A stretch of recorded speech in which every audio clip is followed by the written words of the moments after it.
I want to have a real conversation for a moment. I'm being guided that I need to share what's going on right now, and it's for whoever's supposed to hear it. And I was on my way home, minding my business, came across a YouTube video and this song by Bryan called Giving Her Away. And I was like, what's that? And I like country music. I actually like all kinds of music, but I really like Bryan. And I was like, I think I'll listen to it. And I hit play, and I had no idea what it was going to be about. And the emotions that surfaced is what I need to talk about. So the song is about a man who's getting ready to marry a woman that he loves, and her dad walking her down the aisle to give her away.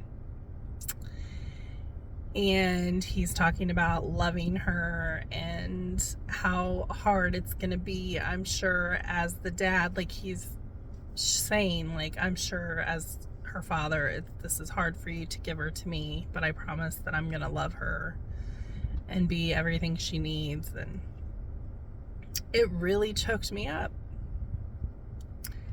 for a multitude of reasons, but one being that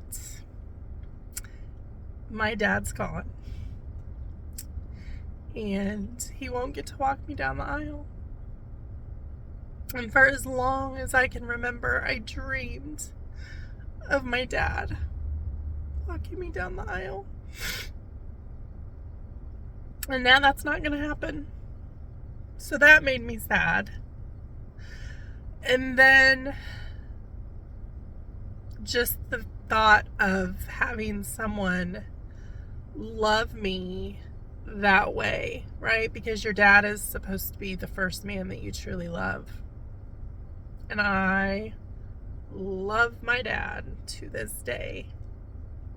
I've always said he's the greatest love of my life. And I've said greatest heartbreak, but I think I need to change that to greatest teacher, because the heartbreak was not intentional. He wasn't trying to be emotionally unavailable. Just, that's all he knew, right? He knew that he was to provide, and he showed up the best way he knew how, because he had his own unhealed traumas. And I have so much love for that and understanding around that in this journey. And I don't know what it's like to have somebody in my life that loves me the way a man should love a woman.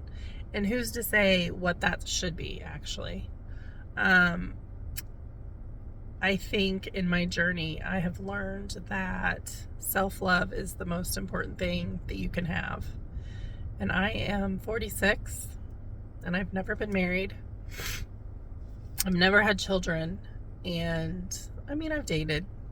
I've definitely had relationships, but one of the things I've really been reflecting on is how I have shown up in those relationships, as well as the people in my life and how they've shown up.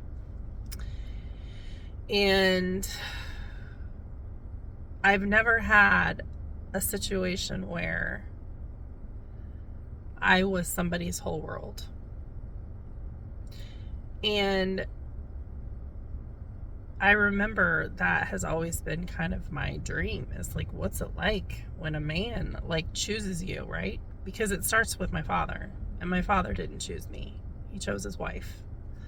And it caused a lot of conflict and a lot of heartache and a lot of moments where he let me down, because he was more worried about her and her needs than me as his child from the age of 6 on.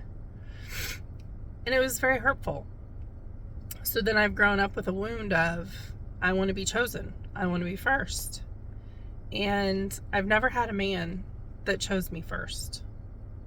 I have continued to choose men that are emotionally unavailable and unable to show up for me, just like my dad, literally. They choose work, they choose money, those are their focuses. And that doesn't mean that they didn't love me or that they don't love me. they just don't know how to do anything but go to work, and I mean, that's their whole focus, and do what they want to do for their lives, which shouldn't be a bad thing. And there's still that part of me that wishes someone would just choose me. So this is a wound I'm working on, because I choose me. I'm living a wonderful life. I have a wonderful career. I meet amazing people. And the one thing that I still miss is having a connection with someone romantically. My preference is men. To share my life with, right? To share the highs and the lows and moments like these, where I could just call and be like, oh, I'm feeling a little sad right now, my dad's not here, and I'm totally in love with you and can't wait to marry you, but my dad won't be there, and even though my life is beautiful, I'm still sad. It's as simple as that. So I say all that to say that it's important we choose ourselves and love ourselves first.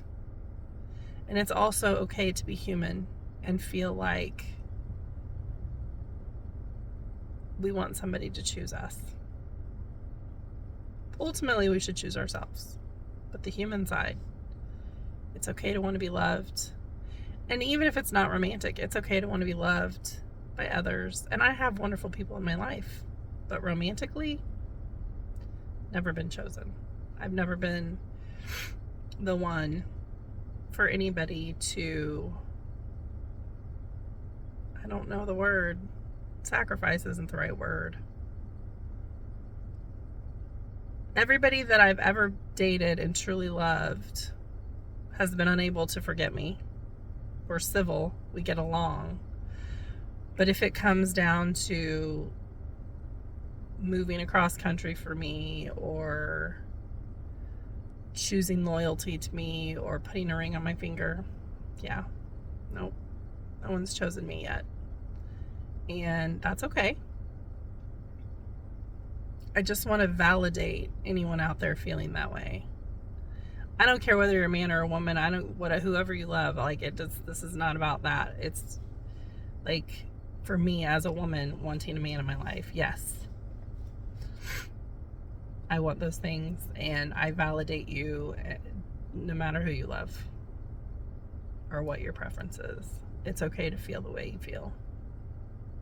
And maybe that's all, or maybe that's the reason I was supposed to come out here and say this, because how many people hear a song and it makes them cry, and they think about their dad that's no longer here, and they think about the love they've never had and they've always wanted.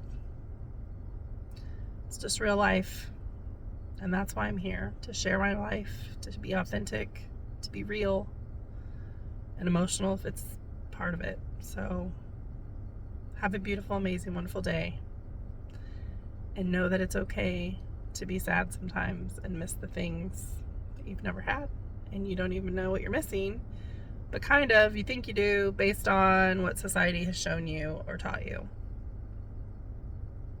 And maybe that's part of it too, right? I'm learning that I don't need to search outside of myself, and there's still that part of me that needs to be chosen. I'm going to sign off with that. Have a great day.